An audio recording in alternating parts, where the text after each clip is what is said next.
Haleluya, kita melanjutkan pengajaran orang pilihan ya. Memasuki kitab Ulangan pasal ke-6 ya.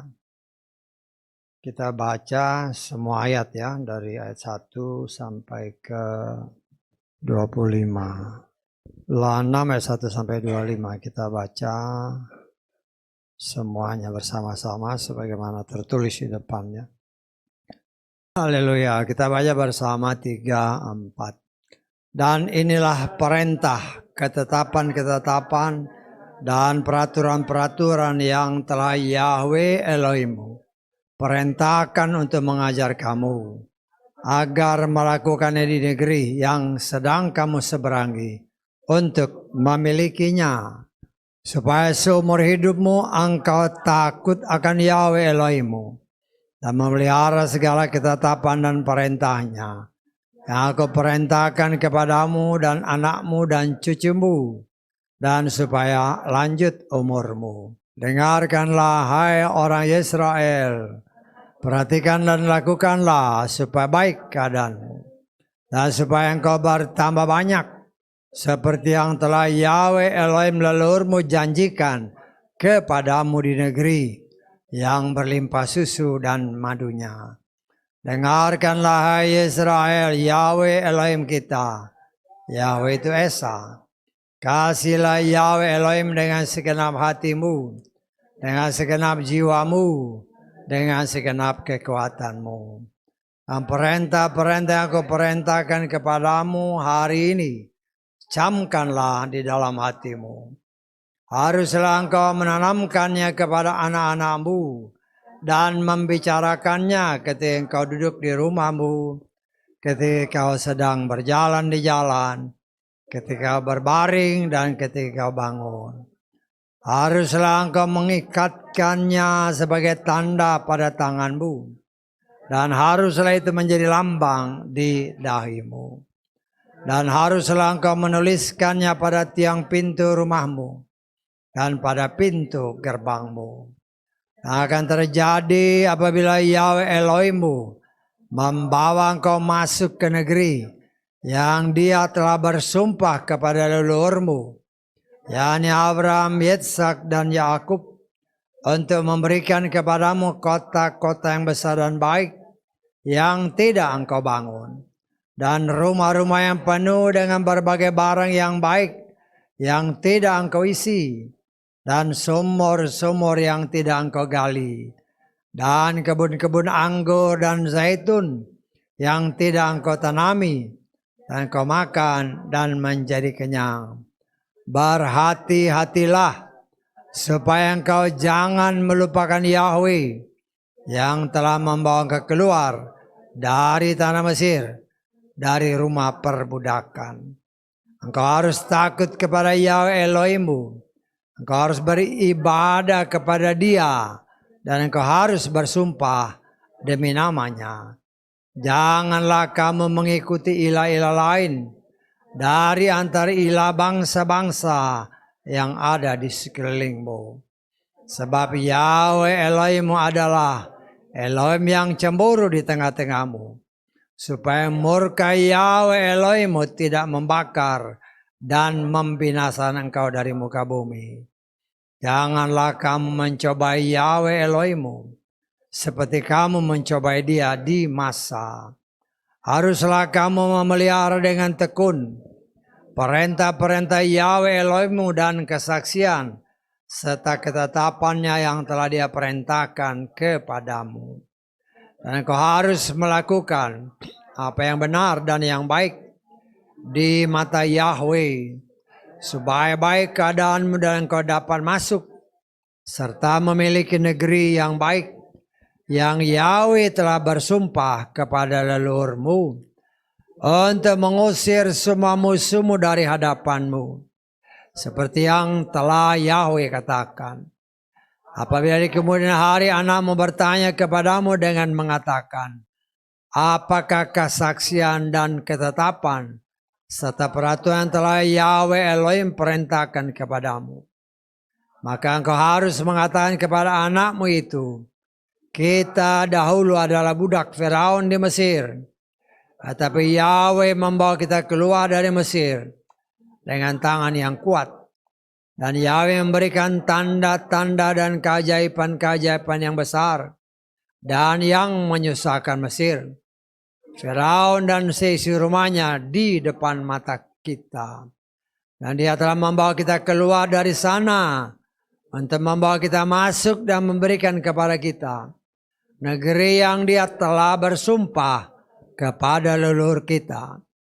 Dan Yahweh memerintahkan kita untuk melakukan semua ketetapan ini dan untuk takut akan Yahweh Elohim kita demi kebaikan kita sepanjang masa, supaya menjaga kita tetap hidup seperti hari ini. Maka hal itu akan menjadi kebenaran bagi kita ketika kita memperhatikan untuk melakukan semua perintah ini di hadapan Yahweh Elohim kita, seperti yang telah Dia perintahkan kepada kita. Haleluya, amin. Puji Bapa Yahweh. Kita bersyukur ya atas kemurahan Tuhan yang luar biasa. Ya, kalau seandainya saya bertanya ya, ini kan kita baca nih, masih ingat nggak? Ya, kenapa saya katakan gitu? Ya, karena bangsa Israel ini kan kitab suci cuma satu. Torah yang dibacakan oleh Moshe. Saya percaya dibacakan setiap hari ya. Setiap hari dibaca, ya mereka dengar. Tetapi karena hanya dengar dan mungkin tidak sepenuhnya mengerti, akhirnya ya seolah-olah hilang aja begitu rupa. Ya. Sehingga kita tidak heran sebagaimana yang saya tafsirkan. Karena tidak memiliki kitab suci masing-masing, ya kitab sucinya cuma satu ya. Yang megang itu ya Harun, ya karena dia imam besar. Walaupun yang nulis itu kan adiknya si Moshe. 40 hari 40 malam siapa si Moshe belajar dari Tuhan ya. Seperti apa yang Tuhan katakan, kita ulangi lagi ya kitab Ulangan 5 ayat ke 31 mulai. Perhatikan ya, tetapi engkau berdirilah di sini bersamaku, dan aku akan mengatakan kepadamu semua perintah, ketetapan dan peraturan yang harus engkau ajarkan kepada mereka, supaya mereka melakukan di negeri yang aku berikan kepada mereka untuk mereka miliki.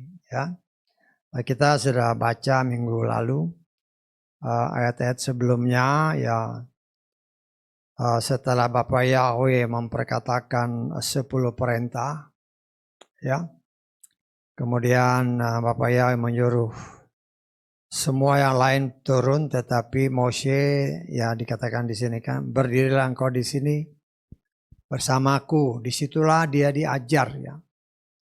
Itulah yang kita tafsirkan dari 10 perintah ya menjadi 613 aturan perintah dan ketetapan yang diajarkan Tuhan kepada Moshe 40 hari 40 malam ya.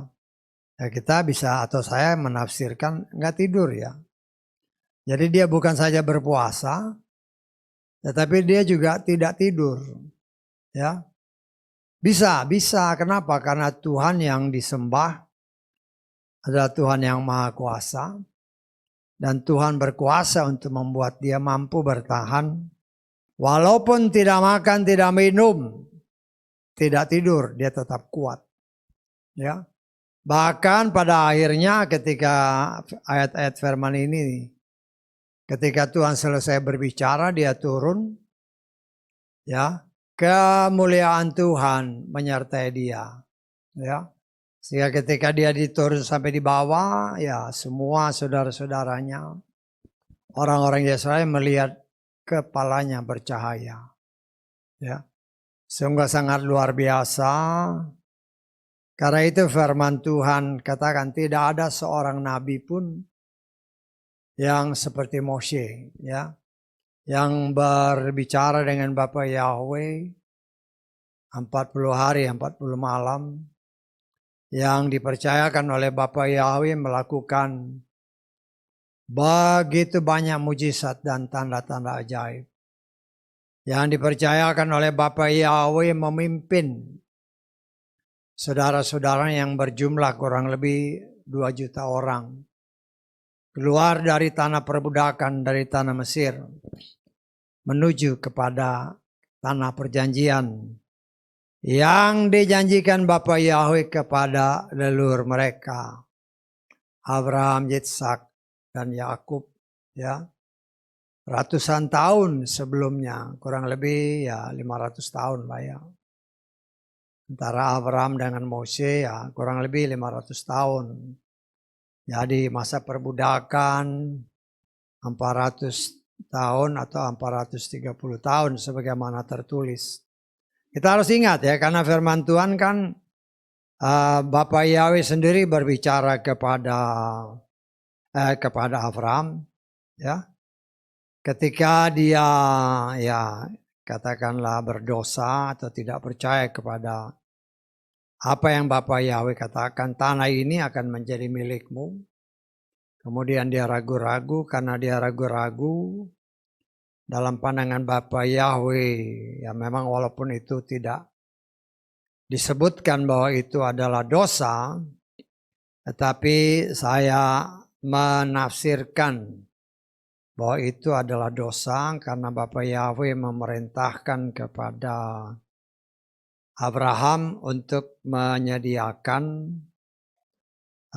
korban-korban. Ya, kita sudah belajar bahwa korban-korban persembahan itu bukan saja sebagai tanda ucapan syukur, tetapi juga korban-korban persembahan untuk memohon ampun dari dosa, ya, dalam hal ini ya karena Bapak Abraham tidak percaya.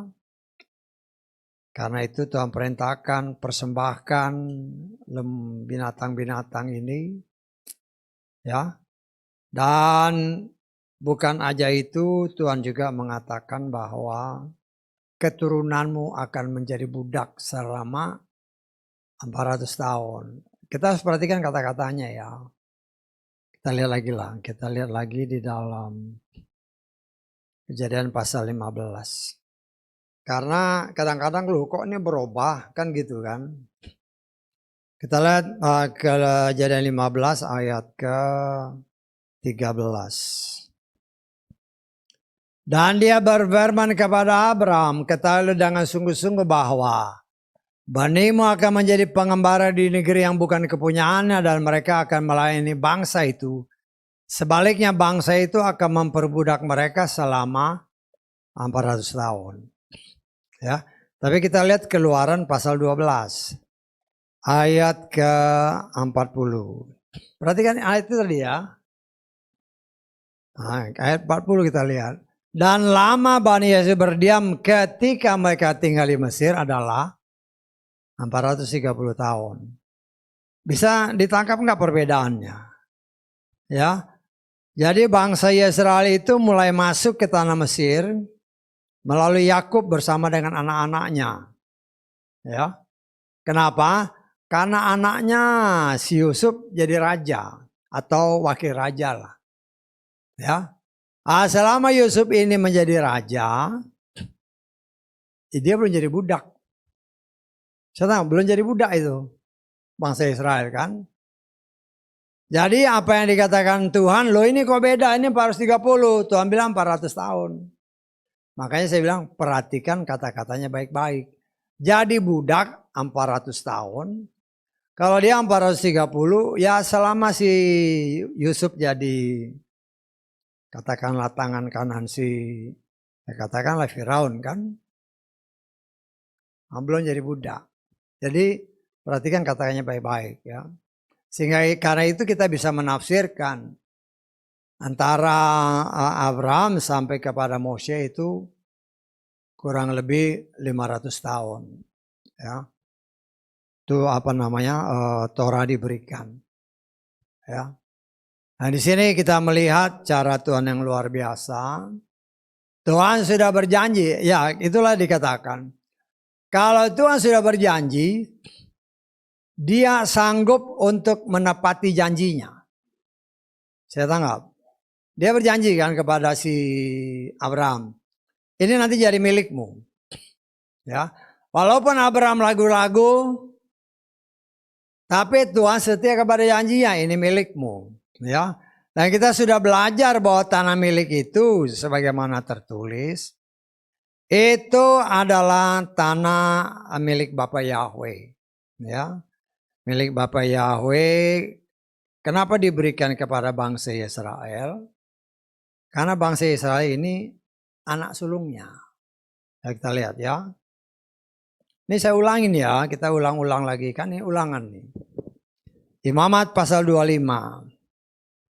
Ayat ke-23. Sampai kiamat negeri itu tidak boleh dijual. Kenapa? Karena negeri itu milikku. Sebab bagiku kamu adalah pengembara dan pendatang.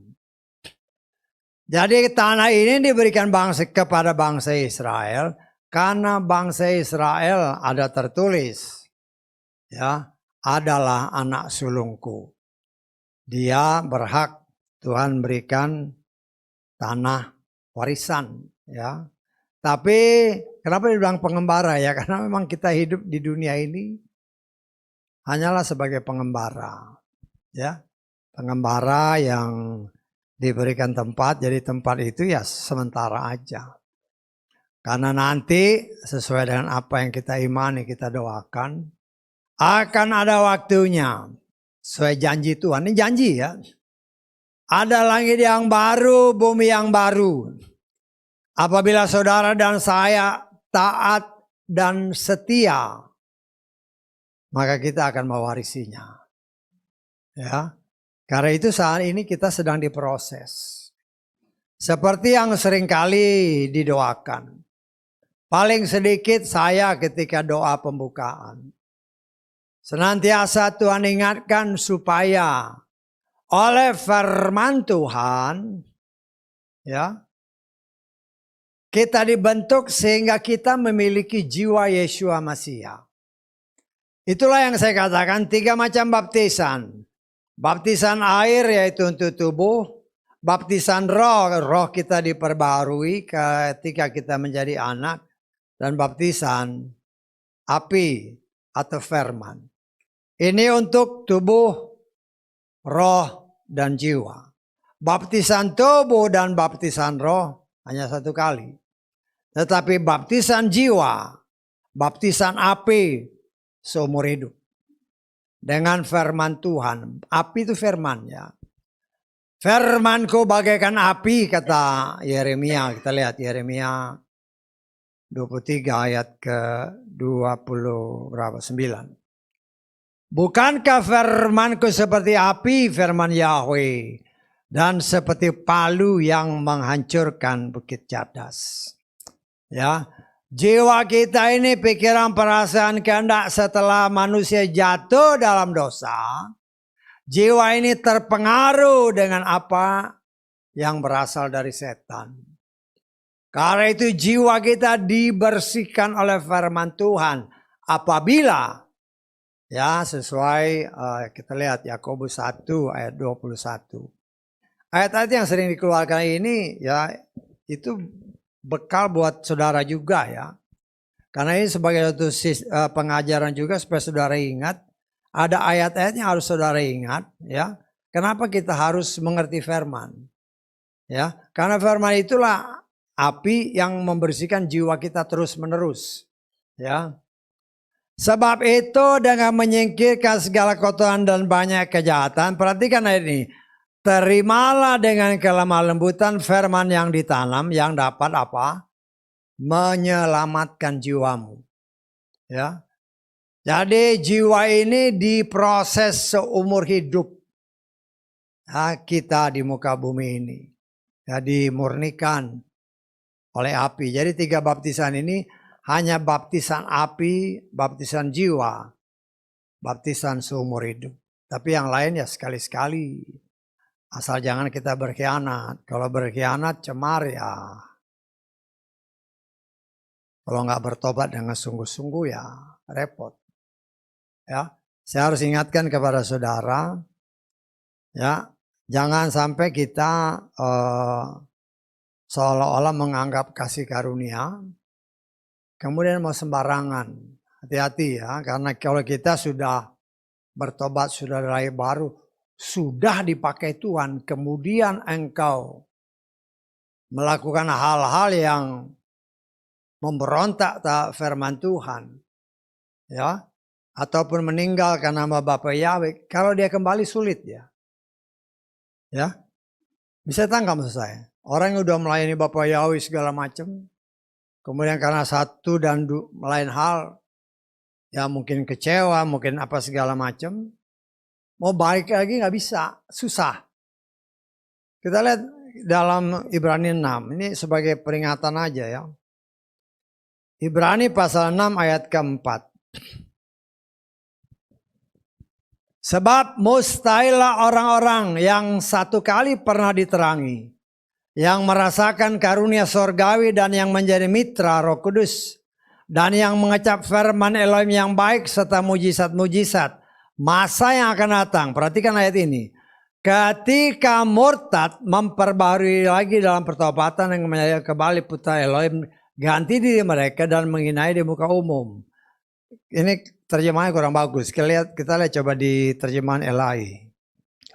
Sebab mereka yang pernah diterangi hati yang pernah mengecap karunia surgawi, yang pernah mendapat bagian dalam Roh Kudus, dan yang mengecap firman yang baik dari Tuhan dan kuasa-kuasa dunia yang akan datang. Namun murtad lagi tidak mungkin dibarui. Loh, ini bukan kata saya, ini kata firman. Ini hanya buat kita diingatkan. Karena itu orang yang pernah melayani Bapa Yahweh, karena berbagai macam masalah dia berbalik. Kalau melihat ayat ini, ya nggak mungkin. Jadi ya kita, kenapa saya harus, Tuhan itu setia sama firman-Nya. Bukan karena saya ya, karena Tuhan setia sama firman-Nya. Kalau sampai kita berkhianat terhadap Dia, tidak mungkin diperbaharui lagi. Kenapa? Kita lihat di sini ya.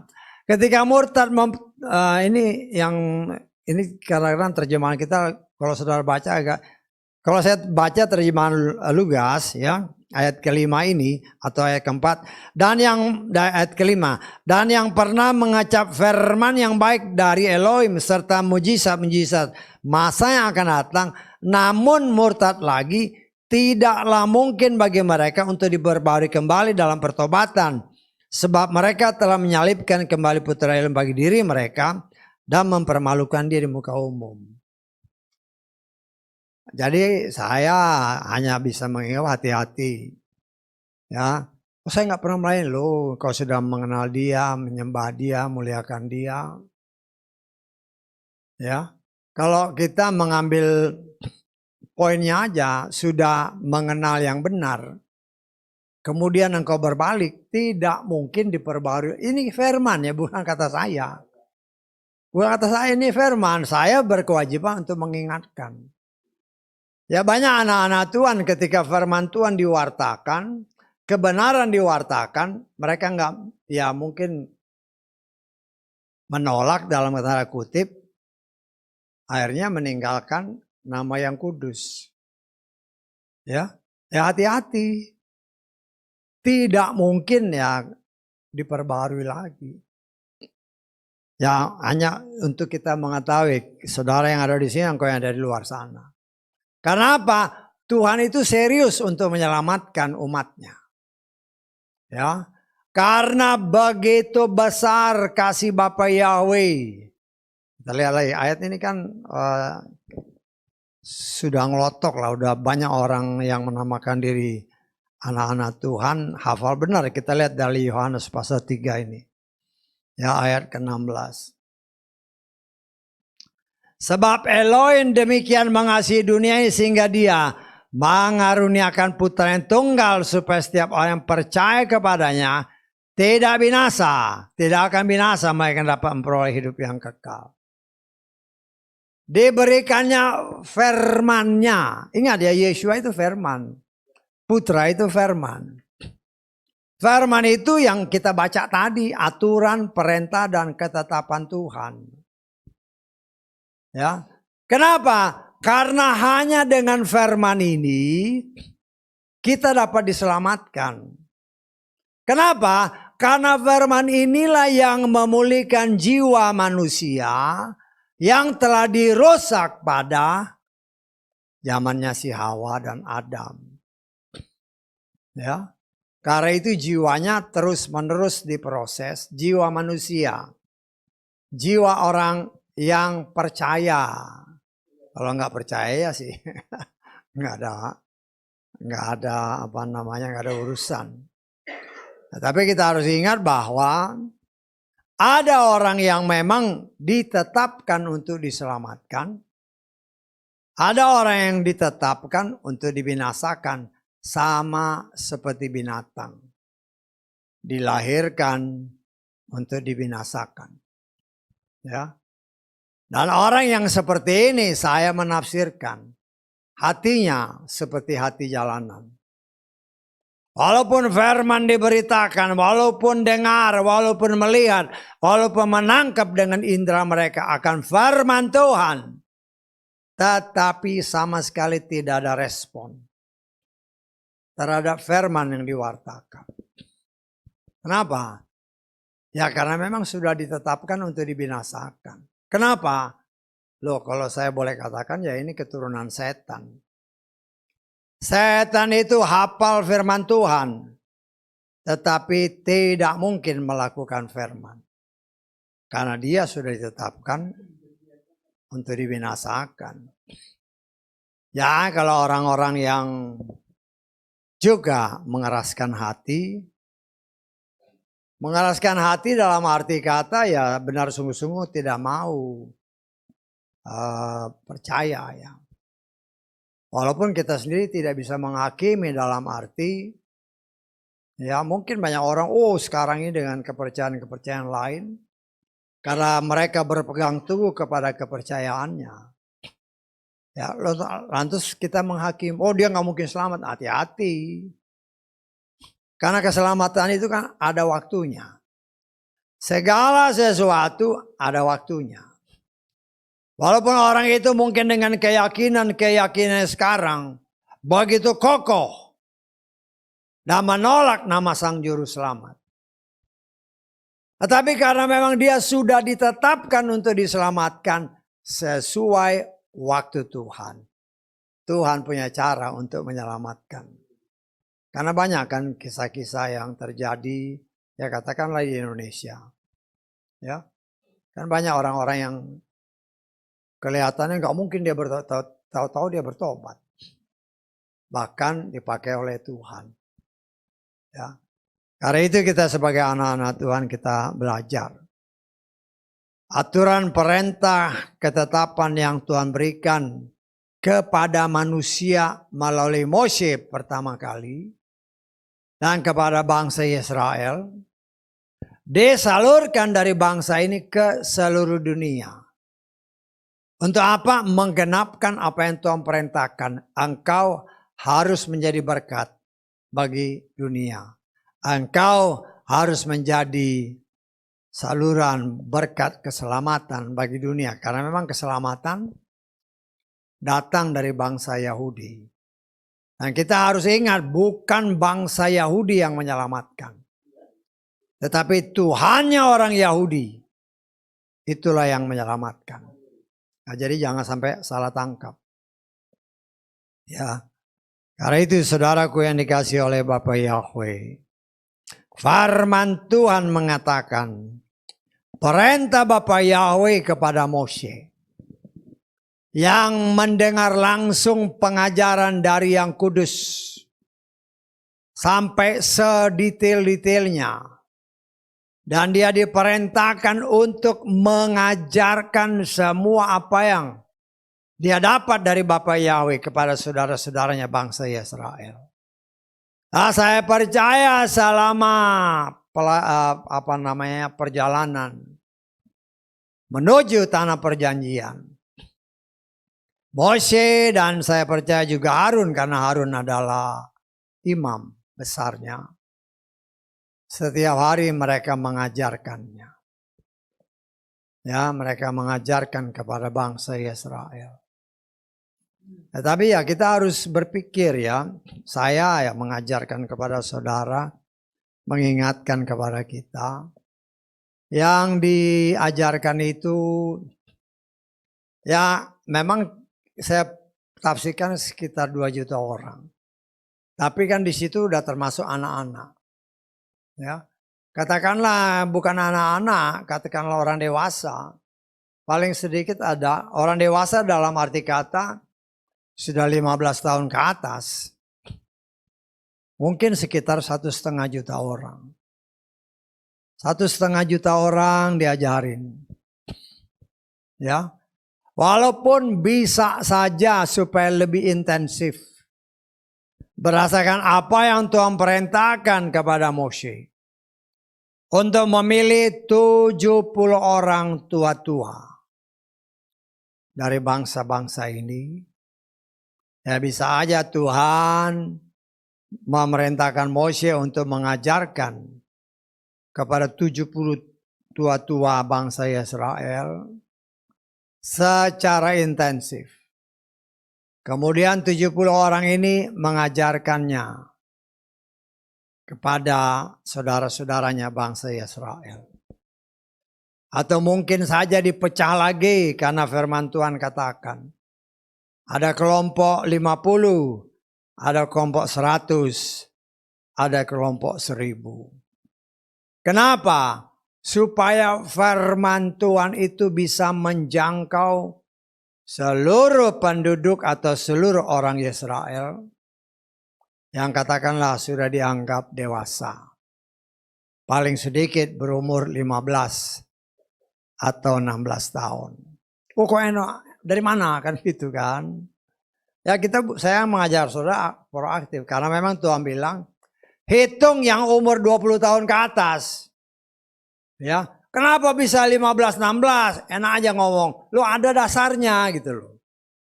Saya sudah pernah mengajarkan kepada saudara ya. Jadi ya segala sesuatu itu bukan untuk membela diri, tetapi segala sesuatu itu ada dasarnya. Ya. Kalau saya katakan memang firman Tuhan katakan kan dalam kitab bilang hitunglah orang yang berumur 20 tahun ke atas. Laki-laki kan. Tapi saya bilang ya bisa aja 15 16 tahun. Apa dasarnya kan gitu. Dasarnya kita lihat dalam 1 Tawari pasal kedua. Ayat ke-13. Ini diulang ya. Jadi kalau saya bilang begitu, saudara bisa mikir, apa dasarnya sih kalau bilang 15 sampai 16 tahun yang dihitung? Ya, kan firman Tuhan bilang yang 20 tahun. Tetapi berdasarkan ayat ini. 1 Tawari pasal 2 ayat 13. Isai memperanakan Eliab anak sulungnya. 1 ya Eliab. Kemudian Abinadab yang kedua. Yang ketiga Simea. Yang keempat Netanel. Yang kelima Radai. Yang keenam Ozem. Yang ketujuh Daud. Ya. Yang ketujuh Daud. Loh terus apa hubungannya? Kan gitu kan. Nah, kita lihat di sini cara Tuhan yang sangat luar biasa supaya kita juga bisa mengerti ketika Daud berhadapan dengan Goliat. 3 saudaranya sudah jadi tentara. Ya, kalau kita lihat di sini kan yang nomor 3 itu coba lihat ke atas. Ya, yang ketiga itu Simea, 3 kan, jadi 1, 2, 3 sudah jadi tentara. Berdasarkan kita bilangan, yang menjadi tentara itu umur 20 tahun. Paling sedikit. Ya. Jadi karena yang nomor 3 yang cuma 3 orang dari 7 bersaudara termasuk Daud adalah 3 orang jadi tentara pertama. Nah yang nomor 4 berdasarkan tafsiran saya. Kita anggap perbedaannya umurnya setahun. Ya. Yang nomor 4 berarti 19 tahun karena dia belum jadi tentara. Yang nomor 5 18 tahun. Yang nomor 6 17 tahun. Daud nomor 7. Perkiraannya 15-16 tahun. Dia berhadapan dengan Goliat. Ya. Karena itu boleh aja saya menafsirkan atau saya menafsirkan. Ya. Dari 2 juta orang itu katakanlah yang berumur 15-16 tahun. Ya mungkin 1,5 juta. Dibagi dengan grup-grup dipimpin oleh kepala-kepala yang 70 orang. Kita sudah belajar ya. Kan Tuhan perintahkan pilih 70 orang. Kenapa 70? Nah itu kan harus jadi pertanyaan. Tapi sudah diajarin. Kalau lupa ya makanya dibaca. Ya. Ketika bangsa Israel masuk ke tanah Mesir. Ya. Dipimpin oleh si Israel. Dipimpin oleh si siapa? Si Yakub. Jumlah mereka ada 70 orang. Ya. 70 orang itu bangsa yang pertama-tama masuk ke tanah Israel, ya, ke tanah Israel. Kita lihat lagi. Kejadian 46 ayat ke-27. Dan anak-anak Yusuf yang lahir baginya di Mesir ada 2 jiwa. Seluruh isi keluarga Yakub yang datang di Mesir ada 70 jiwa. Jadi seringkali ya segala sesuatu. Kenapa 70? Karena yang masuk bangsa Israel atau anak-anak Yakub itu 70 orang. Karena itu Tuhan perintahkan waktu dalam perjalanan pilih 70 orang. Ya. Zaman Yesua kan juga dia pilih 70 orang. Ya. Jadi di sini kita melihat ya cara Tuhan yang luar biasa ya, cuman ya juga ada juga orang itu juga Sanhedrin ya sekian jumlahnya. Karena ada dasarnya, mereka ngambil senantiasa dari apa yang Tuhan perintahkan. Kita mau ucap syukur ya.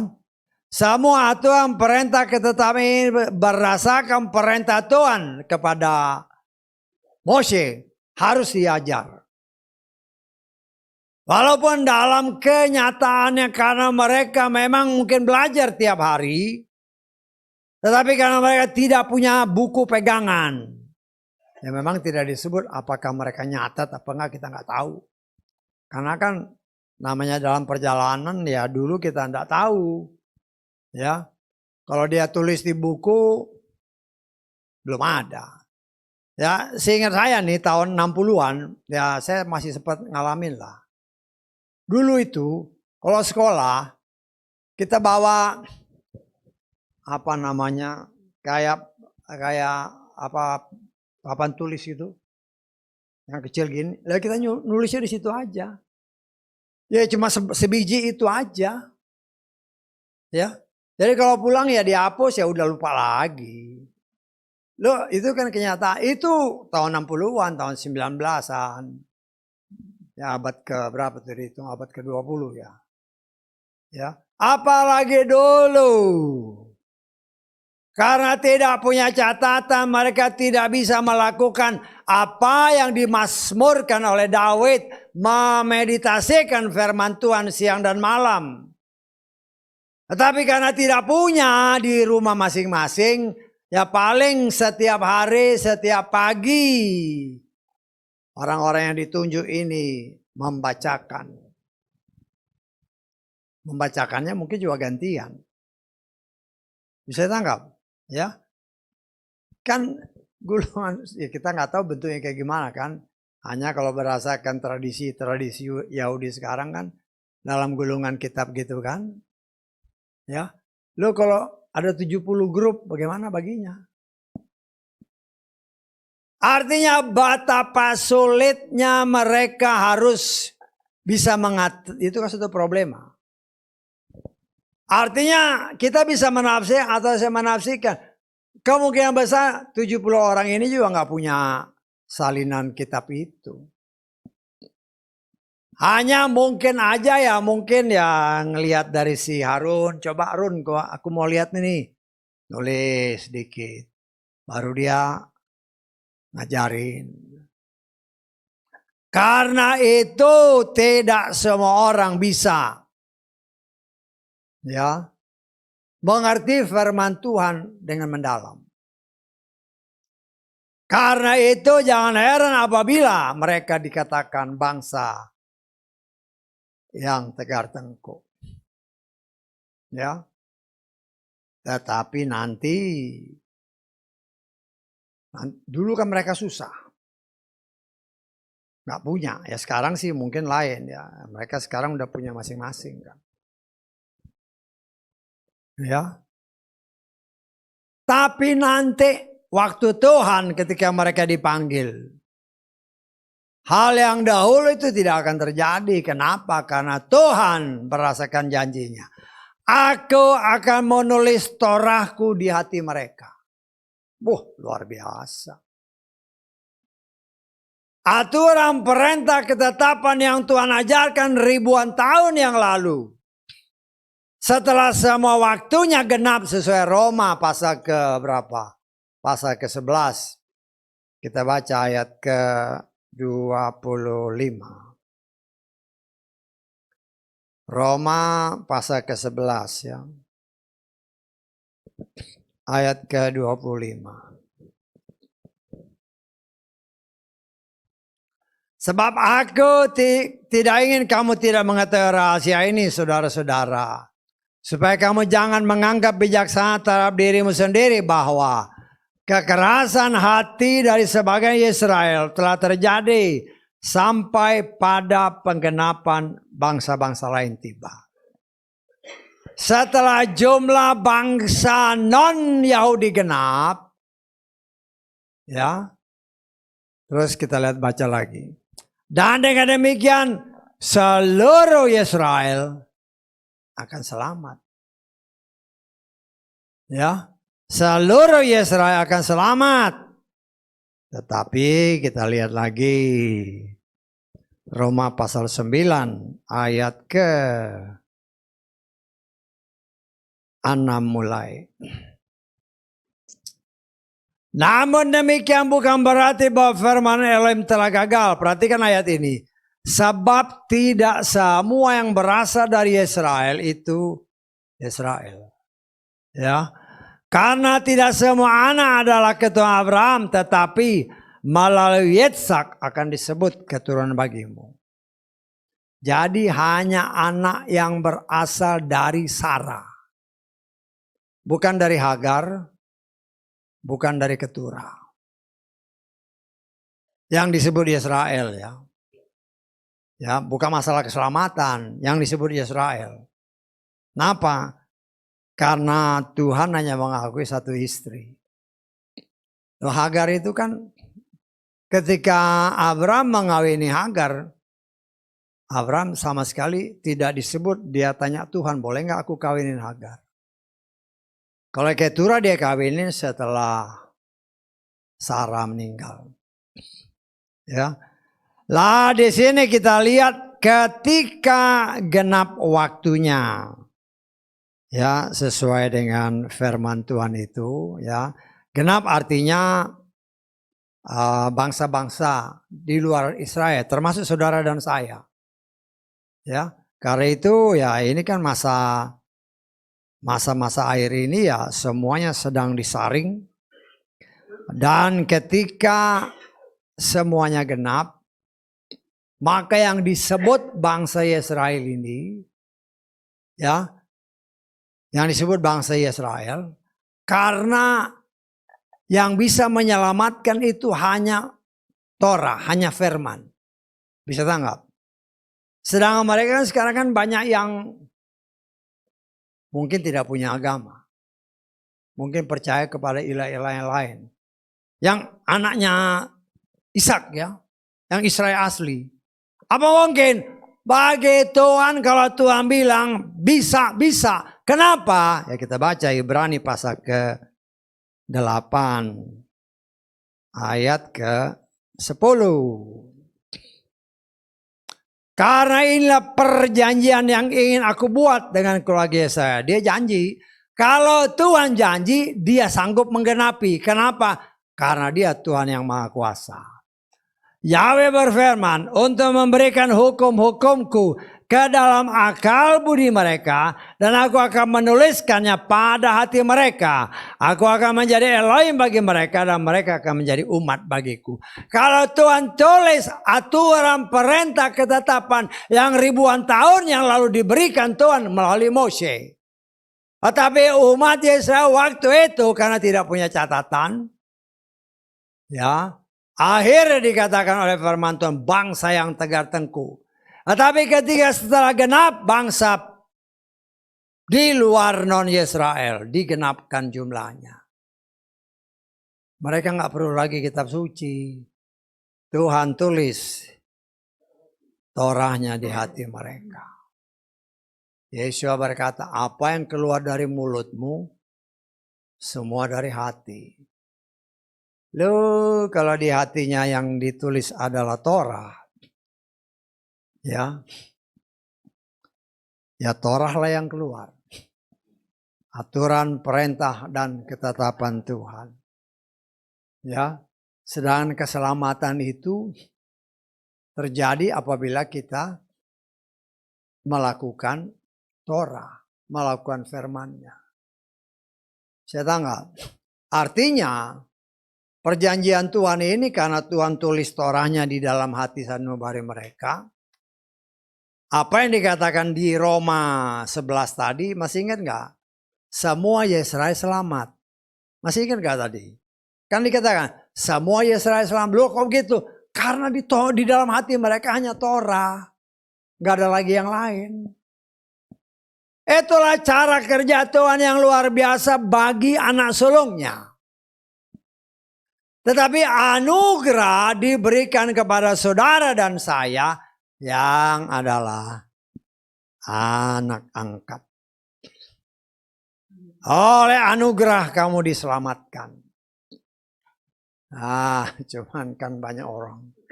Ini kan masa anugerah. Loh memang kalau masa anugerah kenapa? Ya, karena banyak orang yang menamakan diri orang percaya. Karena namanya masa anugerah. Karena namanya kasih karunia pasti selamat. Engkau dibohongi sama setan. Tuhan setia kepada firman-Nya yang menyelamatkan itu firman. Kalau engkau tidak melakukan firman, jangan harap kau selamat.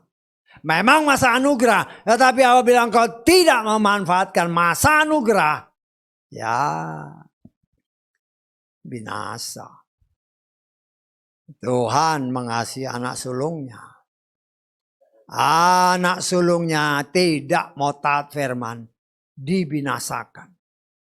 Hanya tinggal sisanya. Bahkan sampai sekarang sesuai janjinya. Ketika waktunya zaman akhir caranya dia tarik kembali. Orang yang sudah dicerai beraikannya. Anak sulungnya yang dicerai beraikan karena pemberontakan pada zaman raja-raja Israel. Mereka menyembah berhala. Tetapi sesuai dengan apa yang difirmankan oleh Tuhan. Setelah genap harinya. Kurang lebih 2520 tahun sejak zaman Daniel. Mereka akan dipulihkan dan itu sekarang terjadi. Ya, cara Tuhan. Kemanapun engkau kucerai beraikan, aku sanggup menariknya kembali. Dan itu terjadi. Walaupun orang di dunia menganggap itu biasa-biasa aja. Tapi bagi kita orang yang percaya, Yahweh Tuhan yang menepati janjinya. Ya, dari segala penjuru, umat yang telah dicerai beraikan, cara Tuhan dikembalikan lagi. Ya, dan kita melihat itulah cara Tuhan yang luar biasa bagi umatnya. Satu pengajaran yang harus kita ingat. Sekarang bagi kita bagaimana kan gitu. Semua yang ditulis dari Kejadian sampai Wahyu. Ya, sebagai suatu pengajaran bagi saudara dan saya. Berdasarkan 1 Korintus 10 yang hidup pada zaman akhir. Ya, kita lihat ya. Ayat ini kan sering kasih tahu supaya kita ngerti Tuhan itu baik, Dia kasih tahu, Dia kasih tahu, Dia kasih tahu. Tetapi kita tidak mau, banyak orang yang tidak mau dengar-dengaran. Ya, memang keselamatan adalah urusan sendiri. 1 Korintus 10 ayat ke berapa? 11 kalau nggak salah ya. Ya, ayat 11.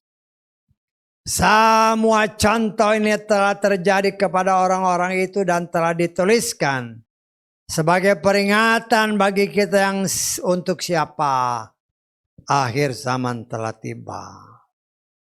Apa yang ditulis dari kitab Kejadian sampai kitab Wahyu itu berguna bagi saudara dan saya yang hidup pada akhir zaman. Semua contoh-contoh yang terjadi kepada bangsa Israel, Tuhan mau kasih lihat. Ketika bangsa ini benar-benar hidup dan berjalan dalam firman-Nya, Tuhan berkati mereka luar biasa. Tuhan mengawali mereka dengan sangat luar biasa. Melindungi mereka dengan kuasa yang luar biasa. Tetapi ketika anak sulungnya berontak, kasih is kasih. Ingat kasih Tuhan, tetapi juga ingat kekerasannya. Kalau kepada anak sulungnya dia lakukan seperti itu,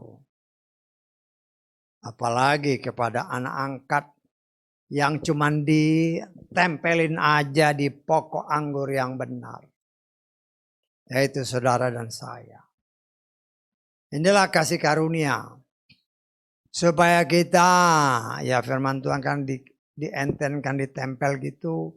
Kita mendapat makanan tetap dari akar yang murni. Firman yang murni untuk kita bertumbuh. Untuk kita bisa menyesuaikan diri dengan kehendak Tuhan yang merupakan pokok anggur yang benar. Kalau kita tidak bisa menyesuaikan diri, jadi potong. Ya. Pokok Yesus akan berkata, akulah pokok anggur yang benar. Lah kita ini carang-carang yang ditempelin. Bukan pokok anggur yang benar yang harus menyesuaikan diri dengan apa ranting-ranting yang dicangkokkan atau yang ditempelin. Kita yang harus bisa menyesuaikan diri dengan pokok anggur yang benar. Supaya kita bisa bertumbuh.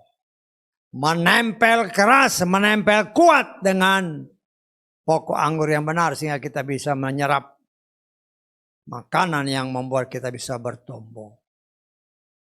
Aturan, perintah, dan ketetapan Tuhan itu sifatnya kekal. Kenapa? Karena firman itu adalah pribadi Tuhan sendiri. Langit bumi boleh lenyap, kata Yeshua. Tapi firmanku tinggal tetap. Karena itu kita belajar. Kalau ayat-ayat firman yang tadi kita baca, ya. Kasihi Tuhan, mengasihi Tuhan artinya apa? lakukanlah perintahnya. Perintah yang mana? Baca firman Tuhan. Kita bukan hanya dengar-dengar, tapi diteliti, dimeditasi, diobservasi, dipraktekkan dengan pertolongan Roh Kudus. Iman tanpa perbuatan, mati. Kita diajar. Bukan saja kita dengar, tapi kita, ini benar nggak nih omongan? Ya diteliti. Ya, contoh dicek dari Kejadian sampai Wahyu, benar nggak sih? Kalau itu suatu kebenaran firman. Mungkin masih belum kita bisa terima seutuhnya. Yang penting jangan kau tolak. Saya tanggap. Firman itu kadang-kadang kok bisa sih. Ya mungkin kita belum ngerti. Pokoknya jangan kau tolak. Kalau itu firman Tuhan yang murni, jangan kau tolak. Ya berdoa ya Tuhan, apa maksudnya? Apa yang dapat ku nikmati dari firman yang kau nyatakan? Karena firman itulah yang menyelamatkan kita. Ya, kenapa menyelamatkan? Karena firman itu kan yang menghakimi kita.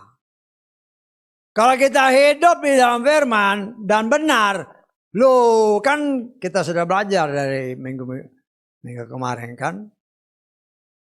Yesus berkata, aku datang tidak untuk menghakimi dunia, tetapi untuk menyelamatkan. Tetapi firman yang aku katakan itu yang menghakimi. Loh kalau firman itu kita lakukan dengan benar, kita dipandangnya benar. Ya tidak akan masuk ke dalam penghakiman. Karena itu saudara dan saya, karena itu dikatakan dalam kitab Filipi, kerjakanlah keselamatanmu sendiri. Kita hanya akan selamat apabila kita mau melakukan firman Tuhan dengan benar. Kasihilah Tuhan. Jadi katakan oleh firman Tuhan, kasihilah Tuhan dengan segenap hatimu, segenap jiwamu, segenap kekuatanmu. Dengan seluruh hidupmu. Kalau engkau mengasihi aku, kata Yesus dalam Yohanes 15. Ya. Kita Yohanes 14 ayat 15 kita lihat. Ya. Kalau engkau mengasihi aku, lakukanlah firman-Ku, ya. 14 ayat 15 ya. Kadang-kadang kan ayatnya gampang ya. Saya berikan itu ya supaya, atau Tuhan berikan itu ya supaya kita ingat-ingat. Jika kamu mengasihi aku, peliharalah perintah-perintah. Wujud kita mengasihi dia. Apa yang dia firmankan? Kita belajar dengan pertolongan Roh Kudus. Mengerti apa yang dia perintahkan. Sehingga kita dapat melakukan dengan benar. Bukan hanya mendengar terus melakukan. Tidak. Mengerti dulu. Apa yang dikatakan? Oh ini mengerti. Kita praktek. Lo kalau nggak ngerti ya ngawur nanti hasilnya. Kenapa Tuhan mau saudara dan saya selamat? Kan tertulis, aku menghendaki semua orang selamat. Tetapi keselamatan itu akan terjadi apabila kita hidup di dalam firman. Hidup sebagai pelaku firman. Seringkali yang saya katakan atau kita diingatkan.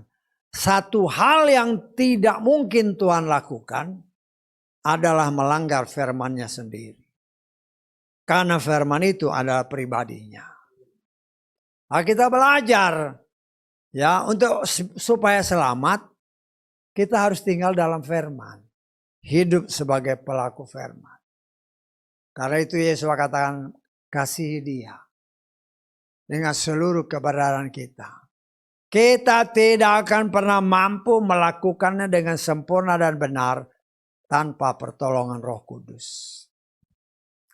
Kita butuh Roh Kudus, karena itu setelah kita melakukan apa yang dia firmankan untuk diadopsi sebagai anak. Karena engkau anak, kata Galatia pasal 4 ayat 6. Roh Kudus diberikan. Artinya Roh Kudus tidak diberikan kepada semua orang. Kita lihat Galatia pasal 4 ayat ke-6. Dan karena kamu adalah anak, Elohim telah mengutus putranya ke dalam hatimu yang berseru, Aba Bapa. Ya, kita sudah jadi anak. Karena itu dia berikan Roh Kudus. Karena itu jangan membiarkan Roh Kudus ketika kau baca firman. Roh Kudus tolong aku bukan saja baca tetapi mengertinya dengan benar. Efesus 1 ayat 16-17, anugerai aku roh hikmat pewahyuan untuk mengerti firman-Mu dengan benar. Tanpa hikmat dan pewahyuan tidak mungkin kita mengerti firman itu dengan benar. Karena itu banyak orang yang salah mempraktekkan karena tidak minta tolong Roh Kudus. Tidak minta roh hikmat dan pewahyuan, akhirnya ngawur. Contoh. Kira-kira berapa 20-30 tahun yang lalu. Top kan. Itu Markus pasal terakhir itu. Ya, kita lihat ya. Karena ini kenyataannya. Karena itu ya gitulah saya katakan. Kalau nggak ngerti benar ya bisa tersesat. Dan itu terjadi Markus pasal berapa pasal terakhir. Ayat-ayat terakhir juga. 16 ayat 15. Sebagai contoh ya. Dan dia berkata kepada mereka, dengan pergi ke seluruh dunia, beritakan Injil kepada segala makhluk. Waktu 20-30 tahun yang lalu. Wah, pelayan Tuhan. Berdasarkan ayat ini, karena tidak mengerti firman Tuhan dengan benar. Berdasarkan ayat ini, sapi kan juga makhluk. Pergilah memberitakan Injil kepada sapi. Ini kenyataan, bukan asal ngomong. Ya, termasuk orang yang sama. Karena Yesus memberitakan Injil kepada orang mati. Datanglah dia ke kuburan memberitakan Injil. Karena tidak ada hikmat. Ya boleh aja kalau kau mau ikut Yesua ya kau harus mati dulu. Ya, karena itu kita butuh roh hikmat pewahyuan untuk mengerti firman Tuhan dengan benar dan mempraktekkan dengan benar tanpa hikmat pewahyuan dari Tuhan. Nggak bisa. Karena itu saya katakan dan ingatkan kepada kita semua. Ketika kau baca firman, berdoa Roh Kudus tolong.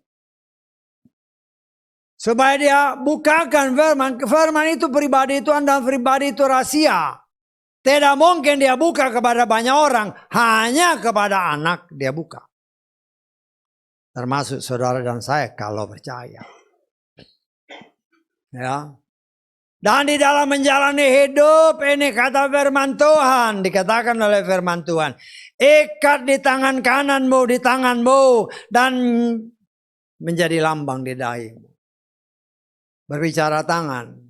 Berbicara pekerjaan, berbicara kegiatan, berbicara kehidupan sehari-hari, berbicara setiap kegiatan kita.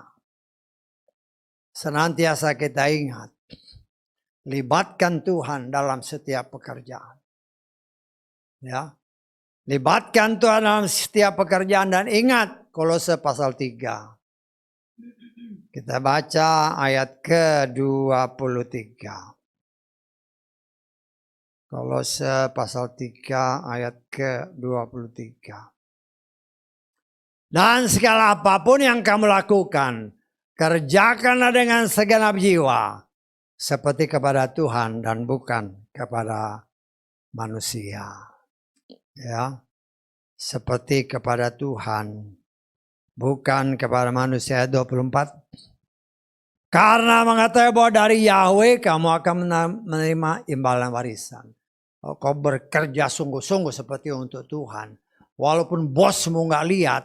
Tapi engkau dilihat oleh Tuhan bekerja dengan sungguh-sungguh. Seperti untuk dia. Dia sanggup mempromosikan engkau.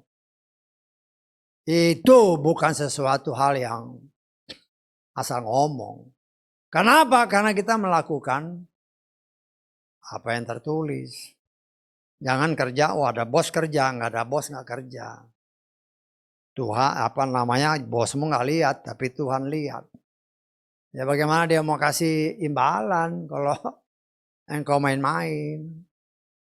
Ya, karena itu ya sebagai lambang di dahi, kita ingat terus akan firman. Dalam jalan hidup ini ingat firman. Ya, saya ya dalam kehidupan sehari-hari saya senantiasa berdoa, Tuhan penuhi hatiku, roh dan jiwaku dengan pujian. Jadi setiap jalan tuh ada pujian di hati. Saya tangkap, ya senang aja gitu. Walaupun problema banyak. Lo problema Tuhan izinkan terjadi, bukan harus kita jadi mengeluh, nggak mengucap syukur aja.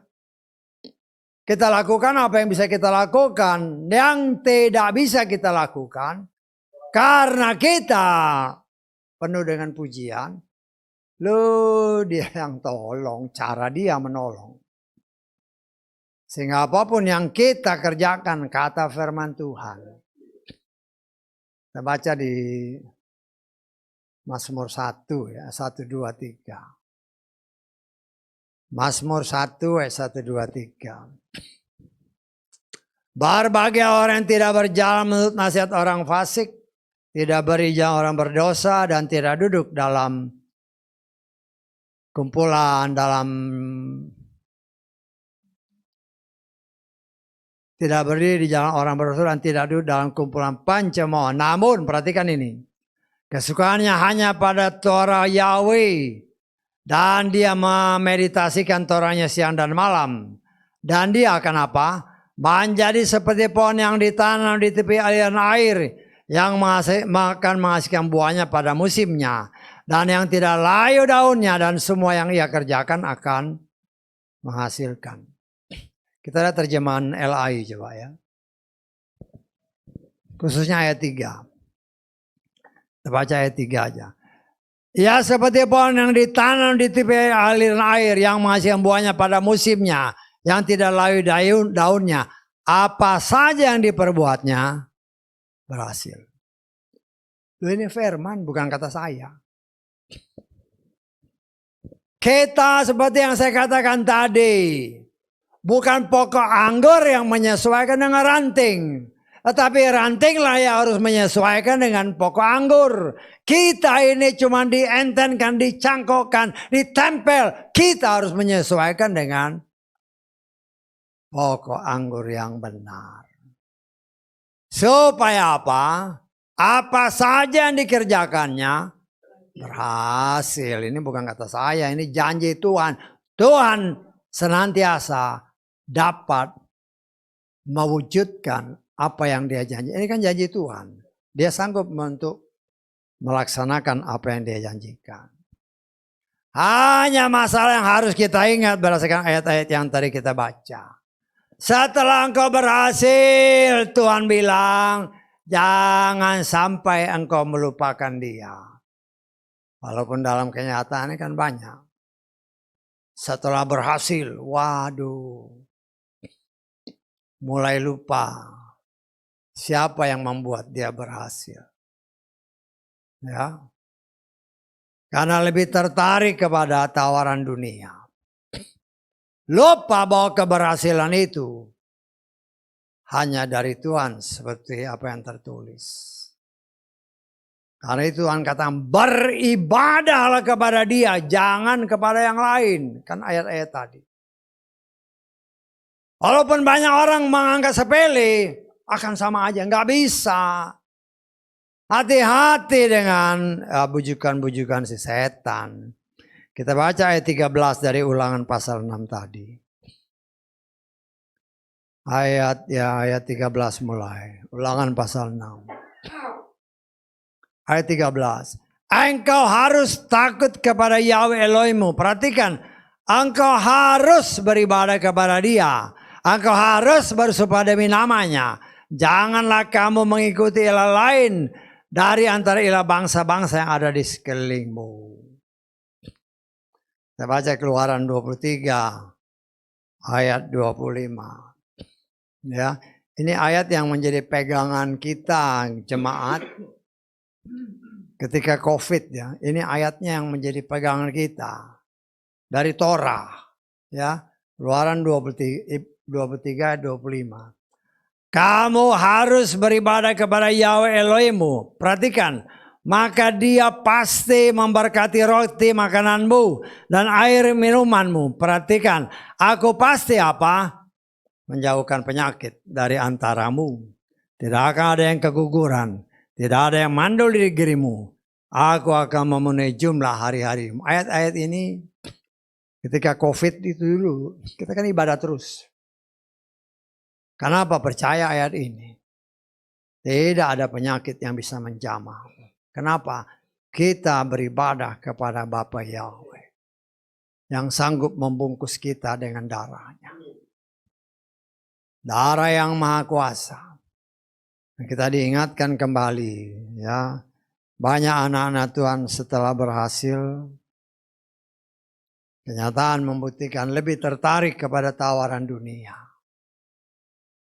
Yang harus kita ingat, Tuhan itu setia kepada janjinya. Engkau menjauh dari Dia yang kudus.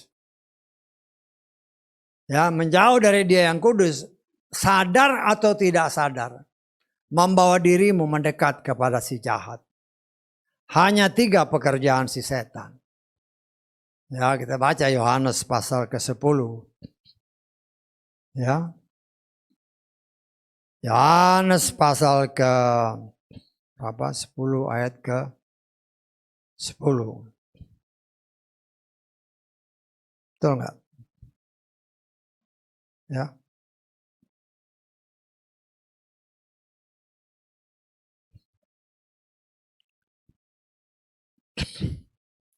Pencuri tidak datang kecuali untuk mencuri, membunuh, membinasakan.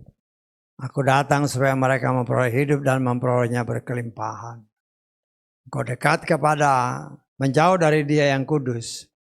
Tanpa sadar engkau mendekat kepada si jahat. Hanya 3 tugas utama si jahat. Mencuri damai sejahtera. Ya. Membunuh, imanmu terbunuh. Mulai tambah ragu tentang adanya Tuhan. Ya akhirnya ya tinggal dibinasakan. Saya pernah saksikan kepada saudara. Ada orang-orang yang percaya Bapa Yahweh. Ya, ada orang-orang yang aduh saya pelayan Tuhan. Tapi tidak mau melayani Tuhan. Artinya dia menganggap ya umpamanya seorang pelayan Tuhan nih. Tapi nggak mau melayani Tuhan. Saya mau melayani Tuhan. Terus saya nggak mau melayani Tuhan. Saya memutuskan bahwa tugas saya udah selesai. Saya pelayan Tuhan tapi nggak mau melayani Tuhan. Berarti tugas saya selesai. Kalau tugas saya selesai ya pulang aja. Bukan pulang karena saya mau ya Tuhan. Kau harusnya jadi aku melayani aku. Engkau nggak mau melayani aku. Mau ngapain? Pulang. Pulang karena apa? Karena memberontak terhadap firman. Saudara dan saya juga paling sedikit seperti saya katakan. Dari 5 jawatan engkau punya tugas sebagai penginjil. Kalau sampai kita bosan dengan apa yang sudah ditetapkan, hati-hati. Bukan ancam ya, ngasih tahu aja. Kan 5 jawatan ini kita kenapa penginjil? Kita hidup kita ini sebagai berita Injil, berita baik bagi orang lain. Hidup kita berbeda, kita pun dengan pujian, ya. Orang lain nanya kenapa? Karena aku percaya kepada Bapa Yahweh. Karena itu semua orang percaya dia adalah penginjil, seharusnya. Tetapi kalau dia bosan menjadi penginjil, hati-hati. Ya. Nggak mau lagi nginjil, udah pulang aja lah kamu. Nggak ada gunanya di dunia. Karena kita ada di dunia ini kan untuk kemuliaan Tuhan. Betul nggak? Jadi hati-hati.